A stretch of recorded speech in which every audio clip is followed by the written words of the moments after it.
Hello and welcome to the day ahead. It's Monday, the 28th of April. I'm Andrew Gagan. Well, the local share market is set for a flat opening as we get underway today. This follows Friday's close where we saw global stocks finish mostly higher. Wall Street's major indices added to recent gains as investors considered the latest earnings results and look for signs of easing tensions in the US-China trade dispute.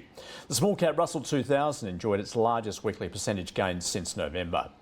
The Mag 7 led the gains ahead of results from Apple, Amazon, Meta and Microsoft this week. Alphabet shares rose after the Google parent posted a 28% jump in Google Cloud revenue and assured investors that its AI investments are paying off. Intel provided weak revenue and profit forecasts, sending the chipmaker stock down sharply. Charter Communications jumped after the broadband and cable company beat revenue estimates.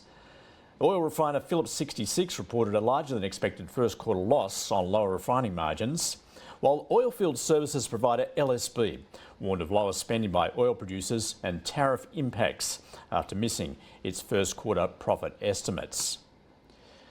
Well, President Trump has said his administration is talking with China to strike a tariff deal and that Chinese President Xi Jinping had called him, despite Beijing denying that the talks have taken place. However, China has exempted some US imports from its 125% tariffs and is asking firms to identify critical goods they need levy-free. Meanwhile, US consumer sentiment is firm, with the one-year inflation expectations falling to 6.5%. And Fed member Christopher Waller has said he would support further monetary policy easing if labour markets weaken, saying it wouldn't surprise me that you might start seeing more layoffs, a tick up in the unemployment rate going forward. If the big tariffs in particular come back on, I would expect more rate cuts. Well, the US two-year Treasury yield fell to 3.75%, while the 10-year was down to 4.24. Markets now pricing in a 10% chance that the Fed's funds rate will be cut at the next week's FOMC meeting. The US dollar enjoyed its first weekly gain since mid-March, and Bitcoin has climbed to around 94,500 US dollars. On the commodity front, oil prices edged higher on Friday but ended around 1.5% lower for the week on market expectations of oversupply and uncertainty around tariff talks.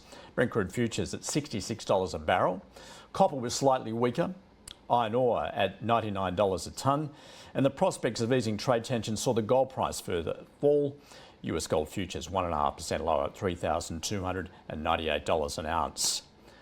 And today we get quarterly reports from AIC Mines, Aeris Resources, Brambles and Gold Road Resources.